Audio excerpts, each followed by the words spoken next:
कुलामृत स्त्रोत। सूत जी ने कहा, हे शौनक, अब मैं उस कुलामृत नाम के स्त्रोत का वर्णन करूंगा जिसका वर्णन देवर्षि नारद ने पूछने पर भगवान शिव से किया था। उसे आप सुने। नारद जी ने कहा, हे त्रिपुरांतक भगवान, जो दुर्मतिपूर्ण मनुष्य सारे संसार में काम, क्रोध और शुभाशुभ द्वंद्वों से तथा शापादि विषयों से बंधकर सदा से पीड़ित हो रहे हैं, उनकी जन्म मृत्यु रूपी संसार सागर से जिस द्वोपाय द्वारा क्षण मात्र में विमुक्ति हो जाए, उसको हम आपसे सुनाना चाहते हैं। इस पर भगवान शंकर बोले, हे ऋषि श्रेष्ठ, भवबंधन को नष्ट करने वाले और दुख का विनाश करने वाले परम गोपनीय रहस्यों को मैं कहता हूँ, उसे सुनो। तिनके से लेकर ब्रह्मा तक 4 प्रकार की चराचर सृष्टि इस जगत में जिस प्रभु की माया से अज्ञान के वशीभूत होकर सदैव सोती रहती है, उस विष्णु की कृपा से यदि कोई जग जाता है तो वह संसार से पार हो जाता है। यह संसार देवताओं के लिए भी अत्यंत दुस्तर है। भोग और ऐश्वर्य के मद में उन्मत्त तथा तत्वज्ञान से परामुख स्त्री, पुरुष और कुटुंबियों के व्यामोह में भ्रमित होकर सभी प्राणी नाना प्रकार के दुख झेलते हैं। इस व्योमोह में फंसे हुए सभी जीवों की वैसी ही गति होती है जैसी गति समुद्र में स्नान करने के लिए आए हुए वृद्ध जंगली हाथियों की होती है। जो मनुष्य हरि कीर्तन करते समय अपने मुख को बंद रखता है, अर्थात हरि कीर्तन में परामुख रहता है, वह कोष में स्थित कीड़े के समान होता है। उसको मुक्ति तो करोड़ों जन्म लेने पर भी संभव नहीं होती। अतः नारद, प्रसन्नचित होकर सदैव देव देवेश अव्यय भगवान विष्णु की प्रसन्नता पूर्वक सम्यक आराधना करनी चाहिए। जो विश्वरूप अनादि अनंत अजन्मा तथा हृदय से स्थित अविचल सर्वज्ञ भगवान विष्णु का सदा ध्यान करता है, वह मुक्त हो जाता है। शरीर रहित विधाता सर्वज्ञान संपन्न मन के रमण करने से अत्यंत आश्रय अचल सर्वत्र व्याप्त भगवान विष्णु का सदा ध्यान करने वाला मुक्त हो जाता है। निर्विकल्प निराभास निष्प्रपंच तथा निर्दोष वसुदेव परम गुरु भगवान विष्णु का ध्यान करने से मनुष्य मुक्ति को प्राप्त कर लेता है। सर्वात्मा एवं प्राणी मात्र के ज्ञान के एकमात्र प्रतिनिधि शुभ एक अक्षर आ मात्र से बोध्य विष्णु का ध्यान करने से मुक्ति हो जाती है। वाक्यातीत किसी भी वाक्य से अवर्णनीय तीनों कालों को जानने वाला लोक साक्षी विग्रेश्वर तथा सभी से श्रेष्ठ विष्णु का सदा ध्यान करने से मुक्ति हो जाती है। ब्रह्मा आदि देव गंधर्व मुनि सिद्ध चारण एवं योगियों के द्वारा सदा सेवित श्री विष्णु का ध्यान करने से मुक्ति प्राप्त होती है। संसार बंधन से मुक्ति चाहने वाले सभी लोगों को वरद श्री विष्णु की इसी प्रकार सदा स्तुति करनी चाहिए। यदि कोई भी संसार बंधन से मुक्ति चाहता है तो उसे समाहित चित्त होकर अनंत अव्यय देवाधिदेव अनंत ब्रह्मांड में सर्वोच्च देव के स्वरूप में सुप्रतिष्ठित समस्त जगत के नियंता अज श्री विष्णु का सदा ध्यान करना चाहिए। सूत जी ने कहा, प्राचीन काल में देवर्षि नारद के द्वारा पूछने पर वृषभध्वज शिव ने नारद से विष्णु का जैसा वर्णन किया था वैसा मैंने आपसे कर दिया है। हे तात, निरंतर उनका अक्षय निष्काल सनातन अव्यय ब्रह्म स्वरूप विष्णु का ध्यान करते हुए आप निश्चित ही उनके शाश्वत पद को प्राप्त करेंगे। हजारों अश्वमेघ और सैकड़ों वाजपेयी यज्ञों का अनुष्ठान करने से मनुष्य को जो फल प्राप्त होता है, वह एकाग्रचित होकर विष्णु का क्षण मात्र ध्यान करने से प्राप्त होने वाले फल के 16वें भाग की समानता करने में भी समर्थ नहीं रखता। भगवान शिव से विष्णु के इस महात्म को सुनकर सिद्ध देवऋषि नारद ने उनकी सम्यक आराधना करते हुए परम पद को प्राप्त किया। जो मनुष्य प्रयत्न पूर्वक नित्य इस स्तुति का पाठ करता है, उसके करोड़ों जन्म में किए गए पाप नष्ट हो जाते हैं। महादेव के द्वारा कही गई यह स्तुति बड़ी दिव्य है। जो मनुष्य प्रयत्न पूर्वक इस स्तुति का नित्य पूजन और पाठ करता है, वह अमृत तत्व अर्थात परम वैष्णव पद को प्राप्त कर लेता है। मृत्यवाष्टक स्तोत्र। सूत जी ने कहा, हे शौनक, अब मैं मार्कंडेय मुनि के द्वारा कहे गए स्तोत्र को बताता हूँ, जो इस प्रकार है। मैं भगवान दामोदर की शरण में हूँ, मृत्यु मेरा क्या करेगी। मैं शंख चक्रधारी व्यक्त अव्यक्त अधोक्षज की शरण में हूँ, मृत्यु मेरा क्या करेगी। मैं बाराह वामन विष्णु नृसिंह जनार्दन, माधव के शरणागत हूँ, मृत्यु मेरा क्या करेगी। मैं पुराण पुरुष, पुष्कर क्षेत्र के बीजभूत महापुण्य जगतपति लोकनाथ की शरण में हूँ, मृत्यु मेरा क्या करेगी। मैं सहस्त्र सिर वाले व्यक्त अव्यक्त सनातन महायोगेश्वर की शरण में हूँ, मृत्यु मेरा क्या करेगी। मैंने प्राणियों में आत्मा स्वरूप से विद्यमान रहने वाले महात्मा यज्ञ योनि अयोनिज विश्वरूप भगवान शिव की शरण ग्रहण कर ली है, अब मृत्यु मेरा क्या करेगी। इस प्रकार उन महात्मा मार्कंडेय मुनि के द्वारा की गई स्तुति को सुनकर विष्णुदूतों से संत्रस्त मृत्यु भाग जाती है। इस स्तोत्र का पाठ कर बुद्धिमान श्री मार्कंडेय ने मृत्यु पर विजय प्राप्त कर ली। पुंडरीकाक्ष श्री नरसिंह महाविष्णु के प्रसन्न होने पर कुछ भी दुर्लभ नहीं है।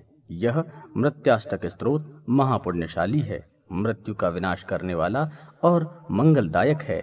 मार्कंडेय मुनि का कल्याण करने के लिए भगवान विष्णु ने स्वयं इस स्तोत्र को कहा था। जो मनुष्य नित्य तीनों कालों में पवित्रता से भक्ति पूर्वक इस स्तुति का नियम पूर्वक पाठ करता है, वह विष्णु भक्त अकाल मृत्यु से ग्रस्त नहीं होता।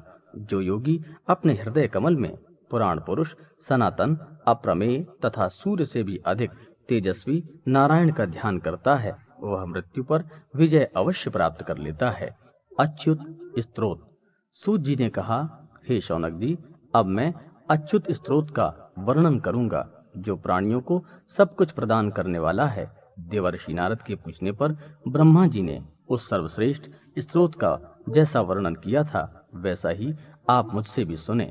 नारद जी ने पूछा, हे ब्राह्मण, प्रतिदिन पूजा के समय जिस प्रकार अक्षय अव्यय वर प्रदान करने वाले भगवान विष्णु की स्तुति मुझे करनी चाहिए, वह बताने की कृपा करें।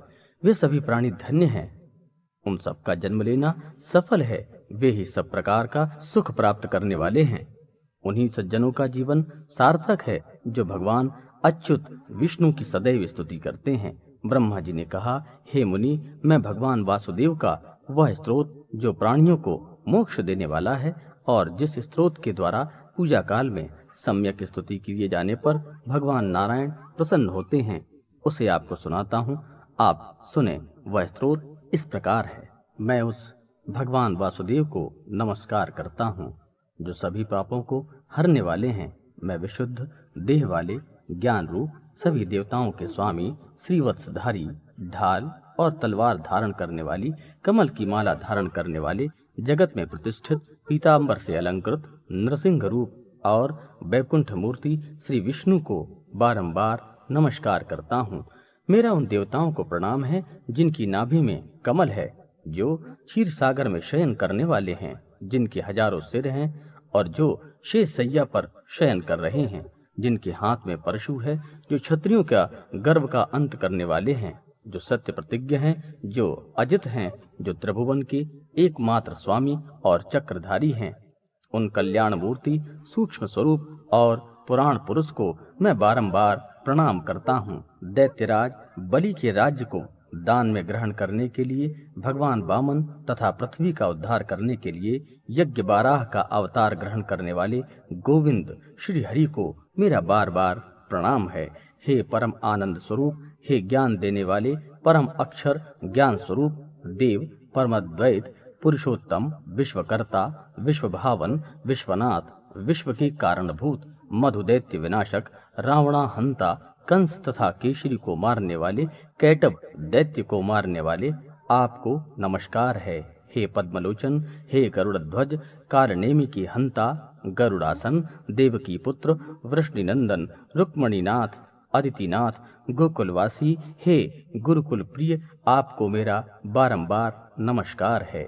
हे गोप वपु श्री कृष्ण, गोपी जनप्रिय, गोवर्धनधारी, हे गोवर्धन वर्धक, आपकी जय हो। हे दैत्यराज रावण के संहारक, चाणूर दैत्य विनाशक, वृष्णिर वंश के प्रकाशक, कालिया मर्दन, सत्य स्वरूप, संसार के साक्षी, सर्वार्थ साधक, हे वेदांत विद्यों के वेद, सब कुछ देने वाले माधव, आपके आश्रय अव्यक्त सर्वत्र व्याप्त लक्ष्मीकांत माधव, सूक्ष्म चिदानंद चित्त निरंजन निरालंब, हे शांत, हे सनातन, हे नाथ, हे जगत पूज्य भगवान विष्णु, आपकी जय हो, जय हो, जय हो। आपको मेरा नमस्कार है। हे हरे, आप ही गुरु हैं, आप ही शिष्य हैं, आप ही दीक्षा में प्रयुक्त होने वाले मंत्र तथा मंडल हैं, आप ही न्यास, मुद्रा और दीक्षा हैं, आप ही पूजा में प्रयुक्त होने वाले पुष्पादि साधन हैं, आप ही आधार शक्ति, अनंत, कूर्म, पृथ्वी, पाद्य, धर्म, ज्ञान, वेदी और पूजा मंडल की शक्तियों के स्वरूप हैं। हे प्रभु, आप ही छाल का भेदन करने वाले हैं, आप ही खर दूषण का संहार करने वाले राम हैं, आप ही ब्रह्म ऋषि देव, विष्णु, सत्य पराक्रम, नृसिंह, परमानंद, धरा को धारण करने वाले महाबाराह हैं। हे प्रभु, आप ही सुपर्ण, शंख, चक्र, गदा हैं। हे देव, आप ही लक्ष्मी, पुष्टि, शाश्वती, माला, श्रीवत्स, कौस्तुभ, शांगी तथा तुणीर रूप हैं। हे प्रभु, ढाल और खड़क से युक्त आप इंद्रादिक दिक्पाल देवता हैं, आप ही विधाता और आप ही ब्रह्मा हैं, आप ही यम, अग्नि, कुबेर, ईशान, इंद्र, वरुण, राक्षसों के स्वामी, साध्य, वायु, इंद्र, सूर्य, वसु, रुद्रगण, अश्वनी कुमार तथा मरुदगण हैं, आप ही दैत्य, दानव, नाग, यक्ष, राक्षस, पक्षी, गंधर्व, अप्सरा, सिद्ध, पितृजन तथा देवगण हैं, आप ही पृथ्वी आदि पंचमहाभूत, शब्दादि विषय रूप और अव्यक्त इंद्रिय हैं, आप ही मन, बुद्धि एवं अहंकार तत्व हैं, आप ही क्षेत्रज्ञ तथा हृदयेश्वर हैं। आपकी जय हो, आपको मैं प्रणाम करता हूँ। हे हरे, आप ही यज्ञ, वषटकार, ओमकार, प्रणव, समिधा और कुश हैं, आप ही यज्ञ वेदी, यज्ञीय दीक्षा, यज्ञ यूप, अग्नि, यजमान पत्नी, पुरोडाश, यज्ञशाला, श्रुक, श्रुआ तथा सोमरस निकालने के लिए प्रयुक्त पाषाण विशेष हैं, आप सब कुछ हैं। आप ही यज्ञ की संपन्नता के लिए दक्षिणायुक्त सदस्य और आप ही यज्ञ के संपादन के लिए उपयोगी शूर्पादि उपकरण, ब्रह्मा, विशेष ऋत्विक, मूसल तथा ओखली हैं, आप ही निश्चिंत रूप होता है, यजमान, धान्य, पशु, याजक, अध्वर्यु, उदगता, यज्ञ और आप ही पुरुषोत्तम यज्ञ भगवान हैं। आपको मेरा नमस्कार है। हे देव, आप ही दिशा, पाताल, पृथ्वी, आकाश, स्वर्ग एवं नक्षत्रों के जन्मदाता हैं, आप ही देव, तिर्यक तथा मनुष्य आदि हैं। यह चराचर जगत भी आप ही हैं, यह अखिल ब्रह्मांड और जगत आपका ही स्वरूप है। इन सबको सृष्टि के लिए आपने स्वतः प्रकट किया है। हे परब्रह्म, यह आपका स्वरूप उन देवताओं के भी ज्ञान से परे है। इस संसार में कौन ऐसा प्राणी है जो निष्कलुष, योग गम्य, इंद्रियातीत, अक्षय, पुराण पुरुष, नित्य, अव्यक्त, अजन्मा, अव्यय, प्रलय और उत्पत्ति से रहित, सर्वव्यापक, ईश्वर, सर्वज्ञ, निर्गुण, शुद्ध, परमानंद, अजर, बोध रूप, अटल, शांत, पूर्ण, अद्वैत तथा अक्षर ब्रह्म आपको जान सकता है। हे देव, अवतारों में आपके जिस स्वरूप का दर्शन होता है, उसके परम भाव को बिना जाने हुए ही देवता लोग आपका भजन करते हैं, वे भी आपके मूल स्वरूप के दर्शन से वंचित रह जाते हैं। हे पुरुषोत्तम, इस प्रकार आपका मन में अगम्य और अगोचर सूक्ष्म स्वरूप है, उसकी आराधना करने में क्या मैं समर्थ हो सकता हूँ? हे नाथ, यहाँ पर इस पूजन मंडल में यथाविधि पुष्प, धूप आदि के द्वारा संकर्षण आदि नाम भेदों से आपकी ही मैंने पूजा की है। ये सभी विभूतियाँ आप ही की हैं। मैंने आपकी इस पूजा में जो कुछ किया है और जो कुछ नहीं किया, वह सब आप क्षमा करें। हे प्रभु, यथोक्त रूप से मैं आपकी सम्यक पूजा नहीं कर सकता। जो मैंने जप होम आदि किया है, भक्ति पूर्वक उस कार्य का निष्पादन करना मेरे लिए असाध्य है, इसीलिए मैं आपसे क्षमा प्रार्थना करता हूँ। हे प्रभु, दिन, रात और संध्या में तथा सभी अवस्थाओं में मेरी चेष्टा, निष्ठा आपकी सेवा के अनुरूप रहे। हे हरे, आपके चरण युगल में मेरी एकनिष्ठ अचल भक्ति हो। हे नाथ, मेरे जैसे प्रीति अपने शरीर से है, वैसी ही धर्मादि कार्यों में नहीं है। इसलिए हे जगन्नाथ, आप मुझ पर ऐसी कृपा करें कि आप में मेरी अत्यंत की प्रीत हो जाए। सभी फल देने वाले भगवान विष्णु की जिसने दृढ़ भक्ति कर ली है, उसने स्वर्ग और मोक्ष आदि के साधन किन किन कर्मों को नहीं किया। हे अच्युत, आपके पूजन और स्तुति करने में कौन सक्षम है। आज मैंने यथा सामर्थ्य आपकी जो पूजा और स्तुति की है, उसकी अपूर्णता के लिए मुझे क्षमा करें। मेरा आपको प्रणाम है। हे मुने, मैंने भली प्रकार से आपको यह चक्रधर अच्युत स्तोत्र सुना दिया है। यदि आप परम वैष्णव पद की इच्छा करते हैं तो परात्पर विष्णु की भक्ति पूर्वक यह स्तुति करें। पूजा के समय जो मनुष्य इस स्तोत्र के द्वारा जगत गुरु भगवान विष्णु की स्तुति करता है, वह शीघ्र ही संसार के बंधन को काटकर मोक्ष प्राप्त कर लेता है। हे मुने, अन्य कोई भी पवित्र होकर भक्ति पूर्वक प्रतिदिन तीनों संध्याओं में विष्णु देव का इस स्तोत्र के अनुसार भजन करता है, वह अपने समस्त अभीष्टों की सिद्धि प्राप्त कर लेता है। इस स्तोत्र का पाठ करने से पुत्र चाहने वाला व्यक्ति पुत्र प्राप्त करता है। सांसारिक बंधन से मुक्त होने की इच्छा रखने वाला उससे मुक्त हो जाता है। इस स्तोत्र के पाठ से रोगी रोग से छुटकारा प्राप्त कर लेता है। निर्धन व्यक्ति धनवान बन जाता है और विद्यार्थी विद्या, भाग्य तथा कीर्ति प्राप्त करता है। जाति स्मरत्व तथा और जो कुछ चित्त की इच्छा रखता है, वह भक्त उसे प्राप्त कर लेता है। वह प्राणी धन्य है, सब कुछ जानने वाला है, बुद्धिमान है, साधु है, सभी सत्कर्मों का करता है, सत्यवादी है, पवित्र है और दाता है, जो भगवान पुरुषोत्तम की स्तुति करता है। इस संसार में वे प्राणी संभाषण करने योग्य नहीं हैं और समस्त धर्मों से बहिष्कृत हैं, जिनका कोई भी सत्कार्य भगवान श्री हरि के उद्देश्य से संपन्न नहीं होता। वह व्यक्ति दुरात्मा है, उसका मन और वचन शुद्ध नहीं है, जिसकी सब कुछ प्रदान करने वाले भगवान विष्णु में अचल भक्ति नहीं है।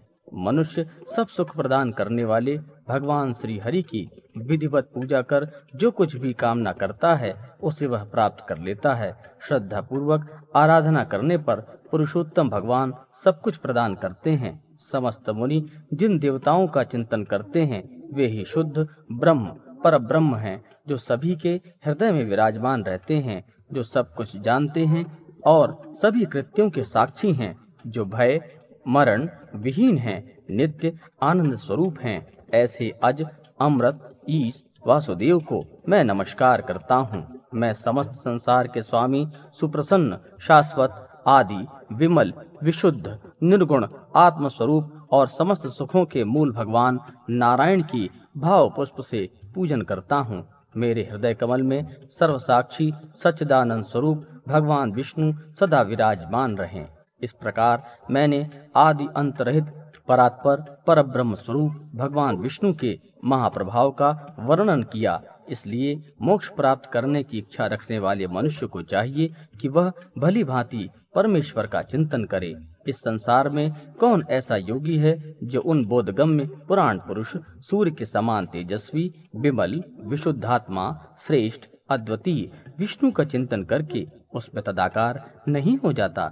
जो मनुष्य इस स्तुति का सदैव पाठ करता है, वह विष्णु के समान ही प्रशांत चित्त तथा पाप से रहित हो जाता है। जो व्यक्ति अर्थ, धर्म, काम और मोक्ष रूप पुरुषार्थ की कामना करता है अथवा संपूर्ण सौख्य चाहता है, वह सब कुछ छोड़कर सर्वश्रेष्ठ पुराण पुरुषोत्तम वर्ण करने के योग्य विष्णु की शरण में जाता है। इसलिए उसका प्रभाव सर्वत्र फैल जाता है और वह विष्णु लोक को चला जाता है। जो प्राणी विभु, सबके स्वामी, विश्व को धारण करने वाले विशुद्धात्मा, समस्त संसार के विनाश की हेतु विमल भगवान वासुदेव की शरण में अनासक्त भाव से जाता है, वह मोक्ष पद को प्राप्त करता है।